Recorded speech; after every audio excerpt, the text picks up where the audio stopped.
Hello.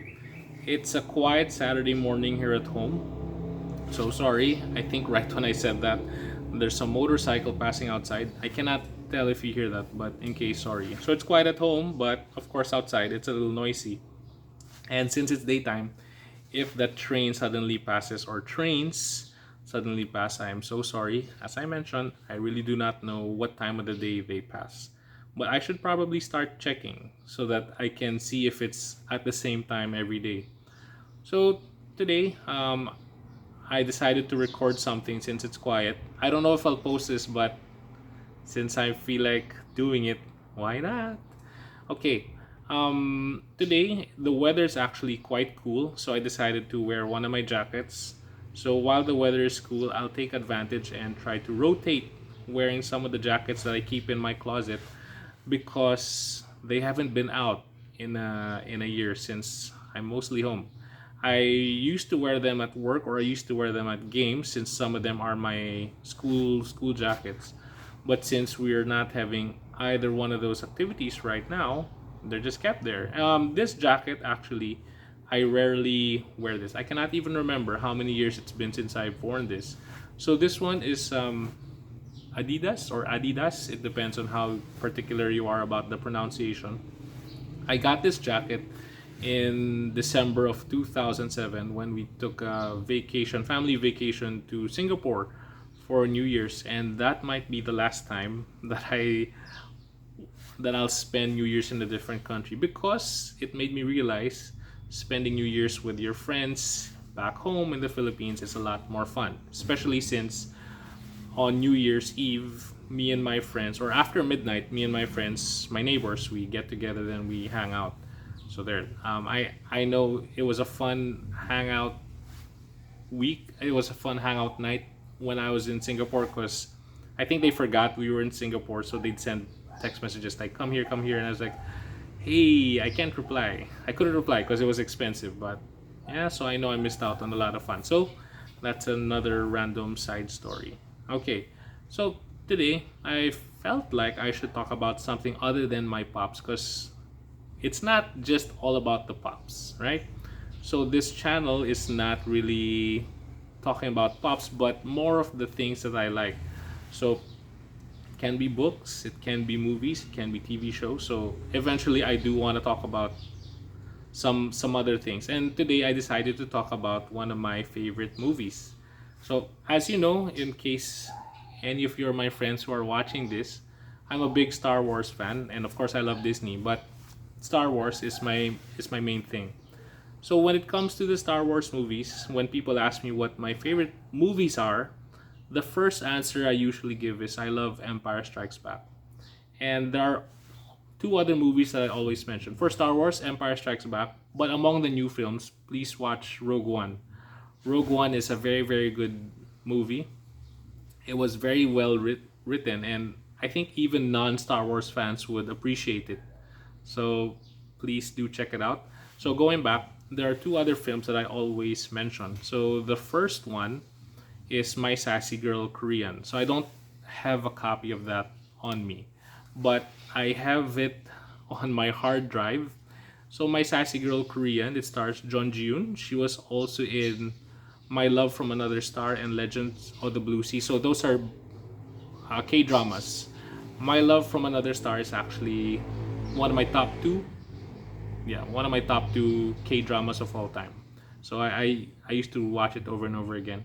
So My Sassy Girl, I do I don't watch it every year, or maybe I do.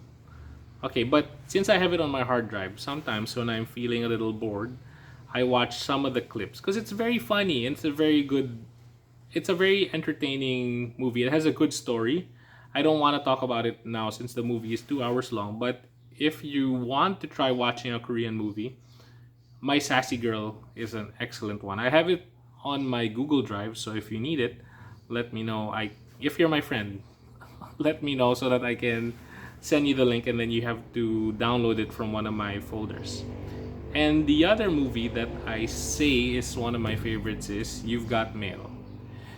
In some cases, I've actually wondered if I love You've Got Mail more than The Empire Strikes Back. But Yeah, so You've Got Mail, My Sassy Girl, and The Empire Strikes Back.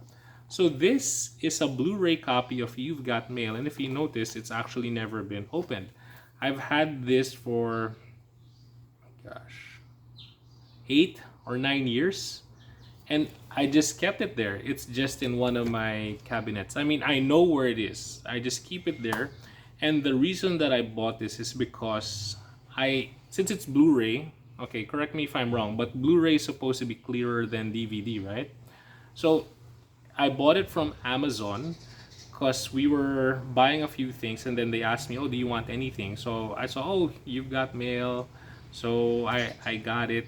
And back then, my thinking was, well, I don't have a Blu-ray player now, but maybe eventually we're gonna buy one because it made a lot of sense, right? To have a Blu-ray player. We did have one actually. It was my brother's PlayStation, but I felt a little guilty about the idea of playing You've Got Mail on my brother's PlayStation because I am not good when it comes to these things, and my worry was if I accidentally damaged or destroyed his PlayStation because of watching this movie, he might not forgive me. So there. So it's never been played, but I do have a copy of it on my hard drive, and at the same time, as of this moment, from what I know, it's available on Netflix. So anytime I want to watch parts of it, I can just go on Netflix. But my tendency is still to check my hard drive since it's just a few clicks and you got it. So You've Got Mail came out in 1998. I did not see it in 98. I must have seen it in 2000 or 2001 on HBO. So back then, we already had cable, but I was not allowed to watch too much TV, or I was discouraged from watching too much TV. But when it's a weekend and then at night and you have nothing to do, you watch HBO. So I remember I was waiting for what was next, and then I saw this one. You've Got Mail. Like I saw the intro, and I had heard about the movie, and some of my friends had said that it was a very good movie, so I decided to watch it. And I'm pretty sure that I fell in love with the movie from the first time that I watched it. So, in case you've never seen it, basically the idea is Tom Hanks. So, we like Tom Hanks. I liked him in Philadelphia, and of course, he's Woody in Toy Story, and Big, that very old movie from the 1980s. So, the idea is Tom Hanks and Meg Ryan are communicating via email. So please take note that since it was 1998, there was still no social media back then, unless you count emailing as social media. Is it? Or anyway, so they were emailing each other, but they did not know one another. They did not know each other's secret or real identities. So they had like a screen name or whatever. So Meg Ryan and Tom Hanks, they would talk, I think, every day without realizing that they were actually business competitors. So Tom Hanks was like the big bad corporation, and Meg Ryan had a small business. So their bookstores, their businesses were both bookstores. And Meg Ryan was not happy with Tom Hanks because she she felt like, and a lot of other people felt like, his business was putting the small businesses out on the street. Okay, so in case you can hear it, the train is passing. I'm so sorry about that. Okay, so going back, so he hated her. Oh, sorry, she hated him without realizing that they were actually talking to each other, and they had formed a really close friendship on email. But Tom Hanks eventually finds out that the person he's talking to is actually the character of Meg Ryan, and he goes on to still communicate with her. And I think the term he used, it's a project that needs a little tweaking. All right, so I don't want to give too much of the plot of the story of the movie away, in case you haven't seen it and decide to watch it. But of course, there's a happy ending at the end because it's a romantic comedy. Wouldn't you be disappointed if it ended it had a sad ending? I mean, it's not a Nicholas Sparks movie, right? Okay, so I've always liked You've Got Mail because there's something nice about the idea of getting to know a person even if you can't see each other face to face. Of course, seeing face to face is still the better way to really get to know someone, but it's nice to get to know someone through this kind of communication, because you feel like you're just focusing on the substance or whatever the person is saying. So there's a very good line in that movie. I think I think it's Meg Ryan that emails Tom Hanks and says, the funny thing, okay, so this is not the exact quote, but this is the idea. The funny thing about this kind of communication is you're more likely to talk about nothing than something. But I just want to tell you that all of these nothings mean more than a lot of somethings. So I think it's very nice because, right now we're still stuck in the pandemic. So it's Feb 2021. Yes, we can go out, but, a lot of people, including myself, we're still being careful. And most of the communication that we do with our friends is just through messaging apps. Thankfully, we have Zoom. So I'm very thankful to be able to talk to a lot of people regularly on Zoom, but most of it is on messaging apps. And you appreciate that. You appreciate that when you want someone to talk to, or when someone randomly messages you, how are you? That there's someone on the opposite end of that device or that form of communication who wants to check in on you just to make sure that you're doing okay. So even if You've Got Mail may seem a little outdated because, we have social media. So if you wanted to meet someone, we have dating apps. And if you want to meet someone on Instagram or Facebook or whatever, it's easier.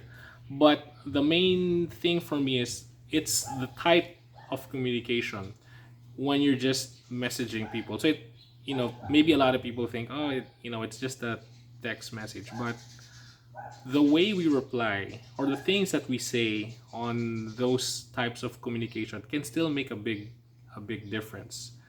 So I feel like whatever story you pick up from You've Got Mail, it's particularly applicable today because of our situation. Because even when you want to meet someone, it's hard. I mean, it's hard to meet someone face to face, but thanks to all this technology, we still get to know people through it. I don't know if that makes sense. I hope it does, but it makes sense to me. If it doesn't make sense to you, we can talk about it next time. If you're my friend, feel free to message me so that we can talk about it some more. But yeah, so that's it. So You've Got Mail. Excellent movie.